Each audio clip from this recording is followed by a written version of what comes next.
What is Black History Month?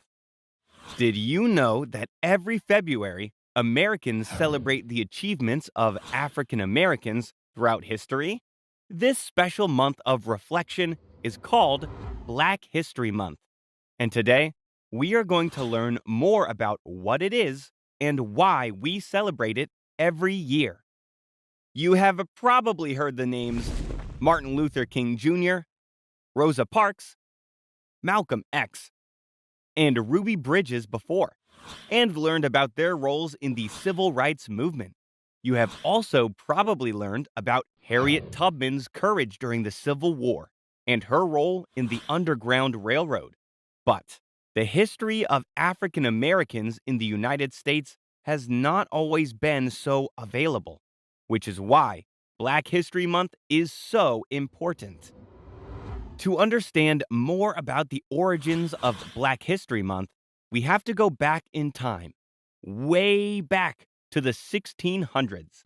In 1619, European colonizers brought 20 enslaved Africans to the mainland American colonies, and many historians believe that the practice of enslavement in the region began even earlier, dating back to the 1500s. Regardless of the exact date, the arrival of enslaved peoples in what would eventually become the United States began one of the most tragic periods of American history, a period of over 200 years when African Americans were enslaved by white people. And even when enslavement or slavery was officially abolished in the United States, racism and inequity continued. Because of this, as the years went on, few people studied Black history. School textbooks did not even contain information about it. Can you imagine having a whole section of history left out of one of your textbooks on purpose? You would miss out on learning a lot of important information that you should know. Something needed to change. In 1915, an African American historian named Carter G. Woodson made it his mission to begin to document Black history. Born in 1875 to formerly enslaved parents, Woodson graduated from Harvard University with a doctorate degree in history. He eventually became a faculty member at Howard University. While there, he was banned from attending annual conferences held by the American Historical Association because he was Black. He realized that the mostly white Historical Association had no interest in giving Black people credit for advances in science, technology, education, engineering, and other fields. Woodson wrote, "You must give your own story to the world." And that is what he tried to do. In 1926, Woodson started the Association for the Study of Negro Life and History, declaring the second week in February as Negro History Week. Here is an interesting fact. The association chose the second week of February because of two very important people's birthdays, Frederick Douglass and Abraham Lincoln. Why these two? Well, they both were instrumental in the abolishment or ending of enslavement in the United States. Born in the early 1800s, Douglass was born enslaved, but escaped to New York City in 1838. He became an abolitionist, meaning he wanted to end the practice of enslavement. He met with Abraham Lincoln many times and may have influenced Lincoln's ideas about enslavement. In 1863, President Lincoln issued the Emancipation Proclamation, which freed all enslaved people. 50 years later, in 1976, President Gerald Ford proclaimed that this week-long celebration of African American history be expanded to a month, which is why we now celebrate Black History the entire month of February. Black History Month continues to be important because it is a vital window into the past, and because it gives representation to a group of Americans who still face discrimination and marginalization even today. To quote the words of former President Barack Obama during the National African American History Month, we recognize these champions of justice and the sacrifices they made to bring us to this point. We honor the contributions of African Americans since our country's beginning, and we recommit to reaching for a day when no person is judged by anything but the content of their character. What are some ways that you can respectfully celebrate Black History Month? And what are some ways that you can be an advocate for equality and justice?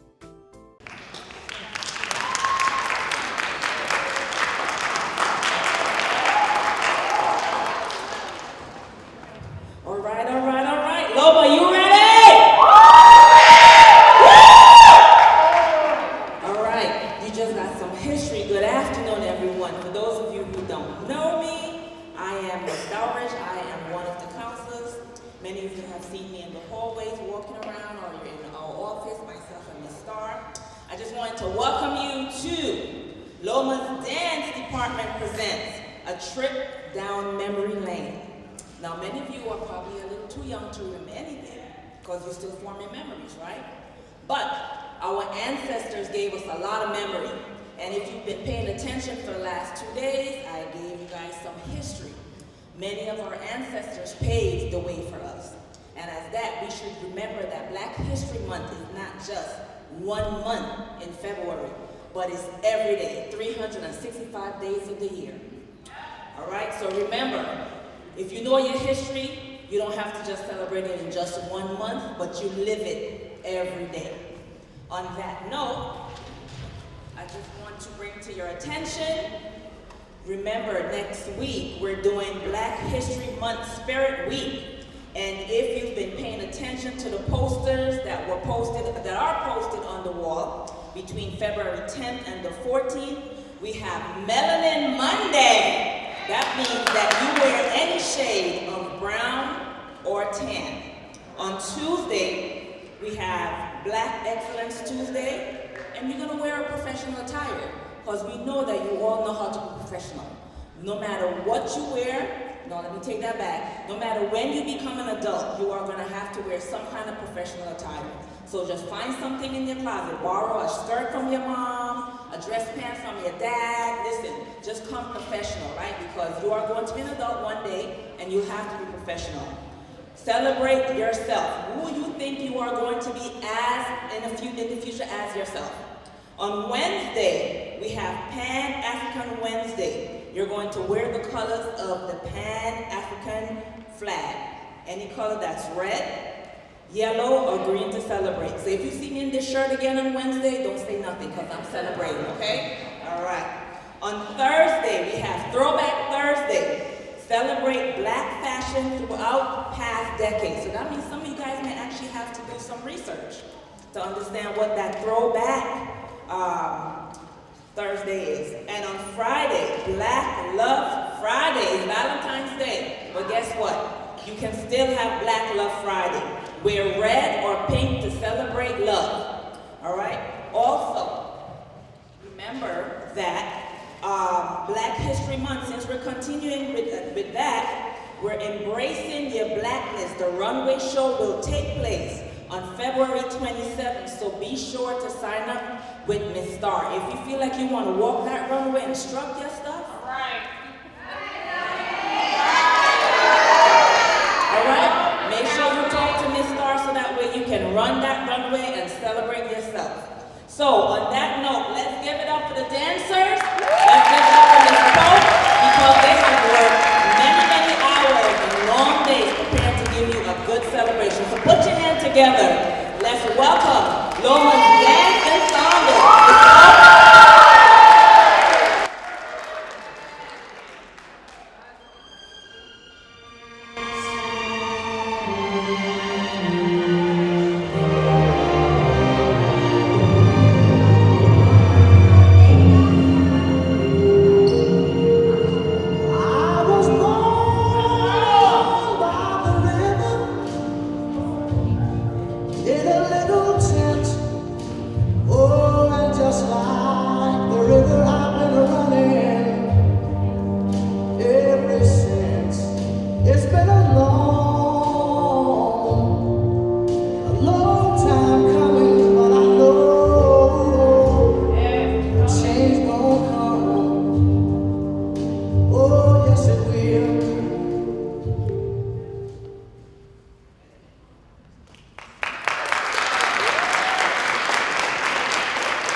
Artists have always commented on social and political issues in their work.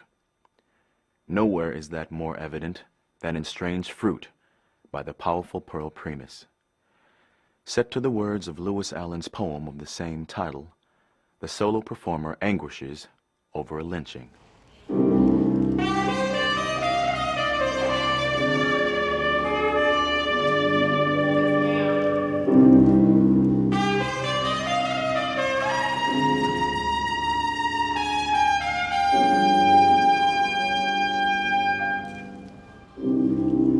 Southern trees bear strange fruit, blood on the leaves and blood at the root,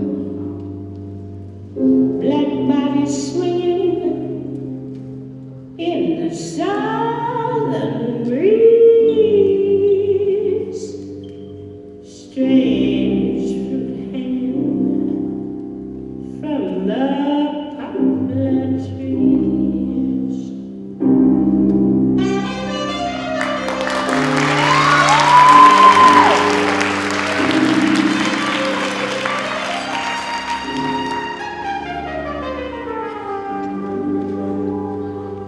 The woman who made accusations that led to the killing of Emmett Till has died. Reports say Carolyn Bryant Donham died after a long battle with cancer. She was 88 years old. Back in 1955, Donham was working in a store in Sumner, Mississippi, when Emmett Till came into the shop. She claimed the black 14-year-old flirted with her. Her husband and brother-in-law kidnapped Till, tortured and killed him before dumping his body in a river. His death sent shockwaves across the country. Till's mother even left his casket open during his funeral viewing so people could see the brutality of the killing. The two men who admitted to killing the teen were acquitted by an all-white jury. However, in recent years, people have called for Carolyn herself to be prosecuted for murder after she told an author in 2017 that she recants her testimony from the trial. A grand jury was convened to decide charges against her last year, but they declined to indict her. For Inside Edition Digital, I'm Mara Montalbano.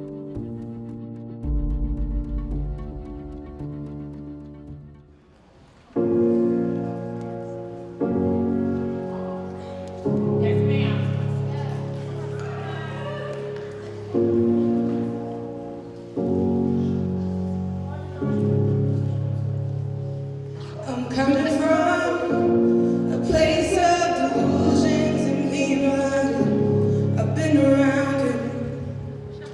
I hear it now, screaming loud, the sound of sirens. Of all of the places, how is this where I end up?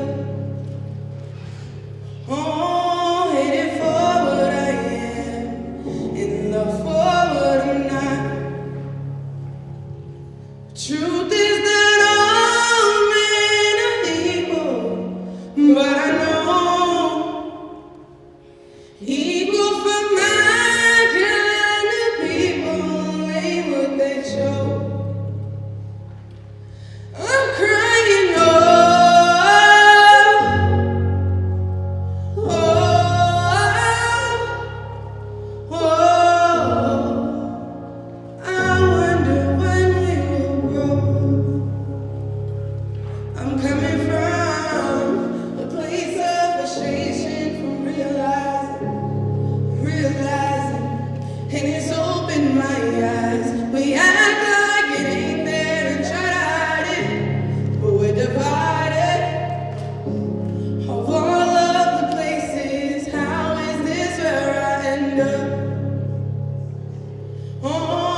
I happened to live through a bad piece of moments of American history. One of the moments that we, as minorities, are so familiar with, and which is police brutality. So I'm really am a survivor of it.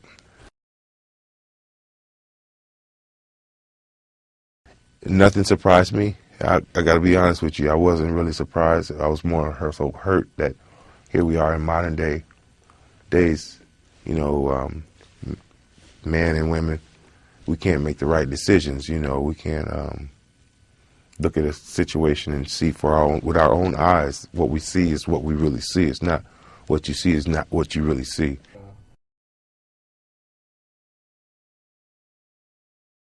The FBI had told us earlier on, they said they don't know which way this thing is going to go.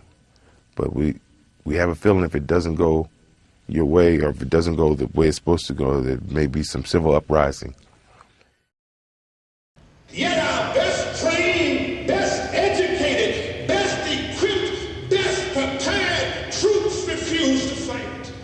Matter of fact, it's safe to say that they would rather switch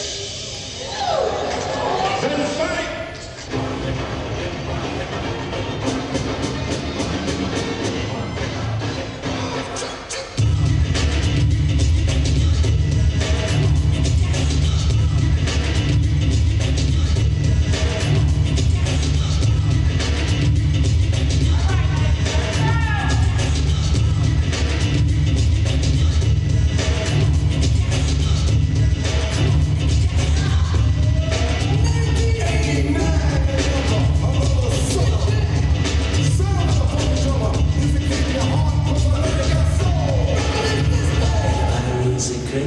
All got along, they probably got me down by the end of the song. Seem like the whole city go against me. Every time I'm in the street, I hear ya, ya, ya, ya.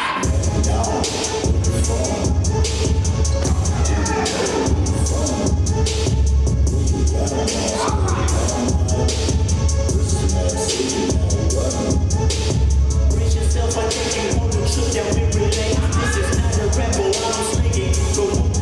This is cold second, clearly cognac and major pain. Not the drill sergeant, but the stress that weighing on your brain. It was me over your lucky, ride that road, music, ugly movie. Your hand out the window, check yourself. Warriors and cold ass hope euphoria can still influence society. The driver seat, the first one to get killed. Seen a light skin, with his brains running out. At the same time, I stare at you, saying out. This is not a tape recorder saying that he did it. But ever since that day, I was looking at a different.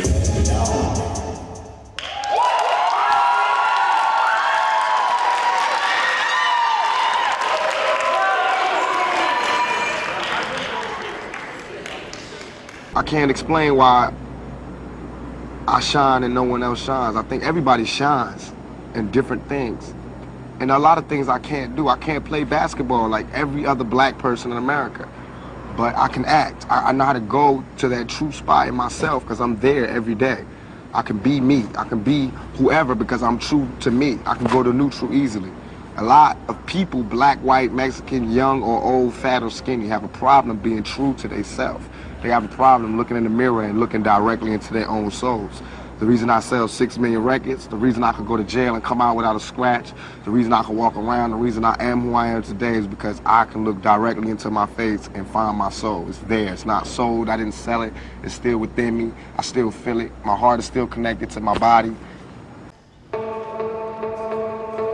Yeah, this album is dedicated to all the teachers that told me I never amount to nothing. To all the people that lived above the buildings that I was hustling from, that called the police on me when I was trying to make some money to feed my daughter. Trying to help people to the struggle, you know what I'm saying? It's all good, baby. It was all a dream. I used to read Word Up magazine, Salt and Pepper and Heavy D up in the limousine, hanging pictures on my wall. Every Saturday, rap attack, Mr. Magic Morning Mall. I let my tape rock to my tape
better, better. Come on, y'all.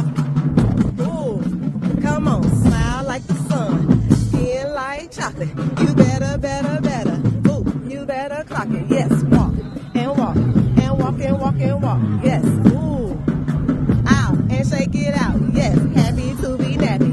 We get it from our pappy. Our brains are brilliant. Ooh, and resilient. Yes, ooh, you better roll it and roll it, roll it, roll it. Yes, ooh, come on, come on, come on, come on. Let's go. Walk and walk and walk and walk and walk. You better sway and sway and sway, so sway, sway, sway. Yep, sway and sway and sway, so sway, sway, sway. Yes.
The labor system that took shape in the late 19th century developed coercive means to ensure that cotton remained king. It was called convict leasing. Get arrested on a minor charge or a trumped-up charge, you could find yourself locked up and then hired out to a corporation bidding on inmate labor.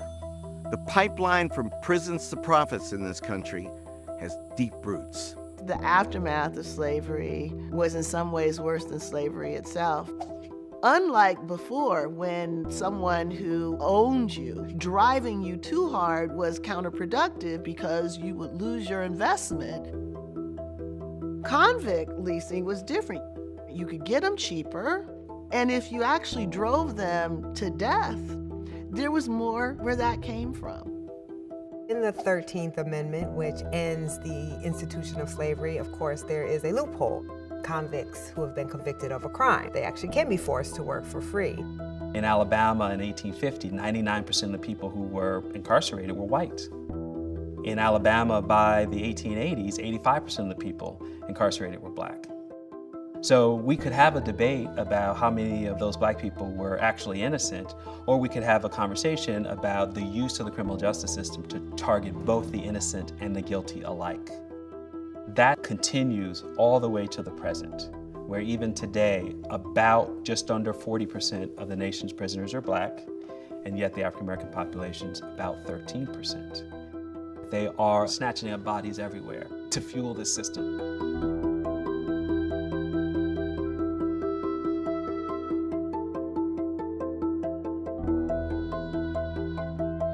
The idea in which more money can be made out of their incarceration is still very much part of our criminal justice system.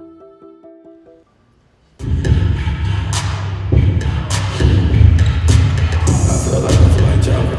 Harley Quinn up in the cut with a blow. Get spooky every day in October. I told people we can jump out and smoke grass. It's important if they talk about playing ball, me and my team will be scoring. If they talk about playing ball, they can take it up with Jordan. His ball heads in the heck of it for all endorsements. Trying to tag it, so I'm aggressive on the beat.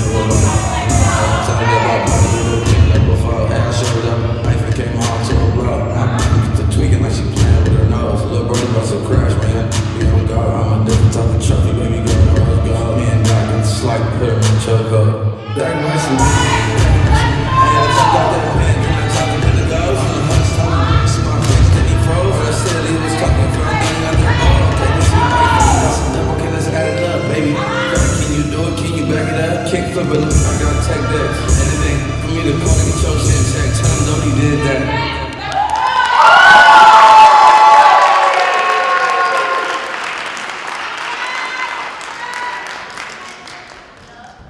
Rights and responsibilities for kids.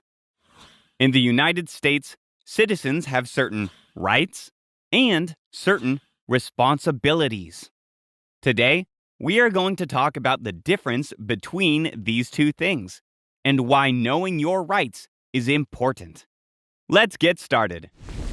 A right is something every human being deserves to have or do, no matter who they are or where they live.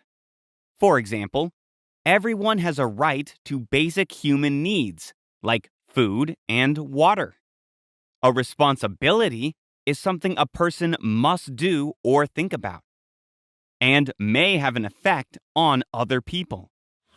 For example, you may have a responsibility to clean your room or perform other chores at home.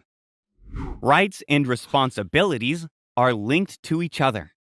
For example, you have a right to attend school, but it is your responsibility to get out of bed and actually go. You have a right to be treated fairly, but you have a responsibility to speak up if you see that someone in your family or community is not being treated fairly. There are many rights and responsibilities that each person has within a community. And not everyone has the same rights and responsibilities. For instance, in the United States, adults over 18 years old have the right to vote. Children do not. In your family, you probably do not have the responsibility of going grocery shopping. But you probably have to help put the groceries away. Here is an interesting fact. The United States of America has a document called the Bill of Rights, which guarantees all Americans certain rights. Some of these rights are freedom of speech, freedom of religion, freedom to assemble, the right to a speedy trial, and lots more. Pretty cool, right? Now that we have learned the difference between rights and responsibilities, let's see if we can label which of the following are rights and which are responsibilities. Feel safe and secure in your community. Right. Take care of your property and respect other people's property. Responsibility. Stand up for your rights and the rights of others. Responsibility. Feel comfortable and not be treated badly by others. Right. Freedom of speech that is respectful and does not harm others. Right. Access to health care, clean water, and a safe environment. Right. Caring about others who may not be as strong as you or who may need help. Responsibility. Well done, friends. Have you ever heard of the saying, with great power comes great responsibility? The rights that we have can help us hold power. And with that, we have a responsibility to use that power in ways that help others. If we do not, there can be negative consequences. Here are some of the things that can happen when someone is not responsible. Others may be bullied or treated unfairly and feel unsafe. Kids in a classroom may find it hard to learn new things. As you learn and grow up, you will be better able to use your power for good. Whether it is saying hello to someone who looks lonely or to stand up for someone who is being bullied, you can make a difference. Even though it might not feel like it, you hold great power, and your possibilities are endless. At the end of the day, everyone in the world is different and special, and deserves respect. Everyone has rights too, but in order to enjoy those rights, it is important to be responsible. When you are responsible, your family, friends, neighbors, And other community members can also enjoy their rights. What kinds of things can you do today that will help create a better tomorrow?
You may be excused to enjoy the rest of your day. Thank you very much to the dance department and to the whole LoMA community for all the support.